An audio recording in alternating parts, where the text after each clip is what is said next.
Today we are going to be practicing our Excel functions and formulas to prepare for the Microsoft Office Specialist Certification Exam. In Gmetrix, we are going to click where it says Start a New Test, Office 2019, Find Excel, and we're going to click where it says Part 2 Excel Function and Formula Practice.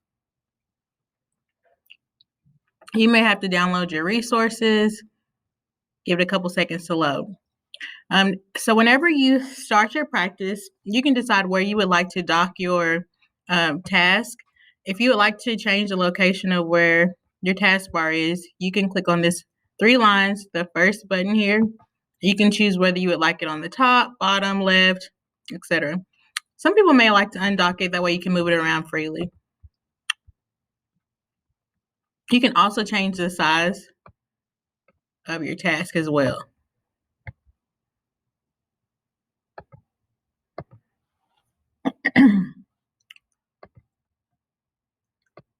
So I can do use my arrows to make this more narrow or wider to read it a little bit better.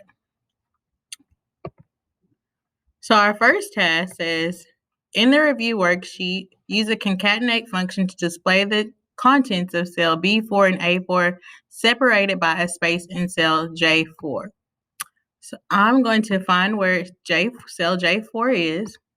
And remember, the concatenate function allows us to join information from 2 columns together. So I'm going to find cell J4. In cell J4, I'm going to go to the Insert Function button. I'm going to look for the concatenate function. Yours may already be in your recents, or you may have to type it in here. Oops.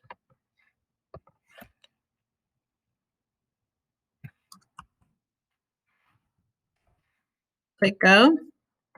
It'll find your function. Click OK.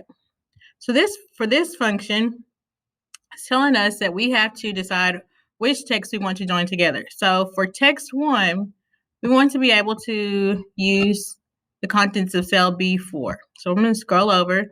So cell B4 is going to be the first name. It says there's going to be a space that separates the name. So for text 2, I'm actually going to do a space. I'm going to go to text 2, click my space bar, and then text 3. It's going to be cell A4. So you should be able to see a preview of what the information will look like in your cell. So first name, space, last name, and then click OK. So now in your cell J4, you should see first name, space, last name, and then we're done with this step. So we're going to click the next arrow.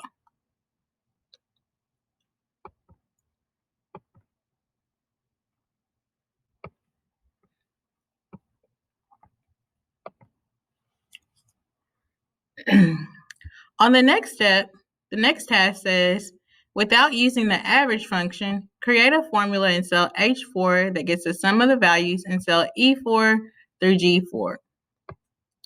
Okay, so I'm going to find cells H4. And so it says I'm going to use the sum function, but then I'm going to divide that by 3. So I'm going to go to the AutoSum dropdown. I'm going to find the sum function. I'm going to select my correct range E4 through G4. And then it says I need to divide the sum by 3. So for my divide sign, it's going to be the slash, and then I'm going to type the number 3 after that. Okay, so then it's going to give me my average.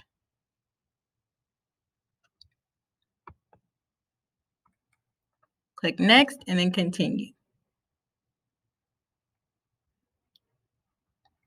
Okay, for the next function, it says in the June worksheet, and that's one of the things you want to make sure you remember when you're looking at tasks. Make sure you always look for the correct worksheet name.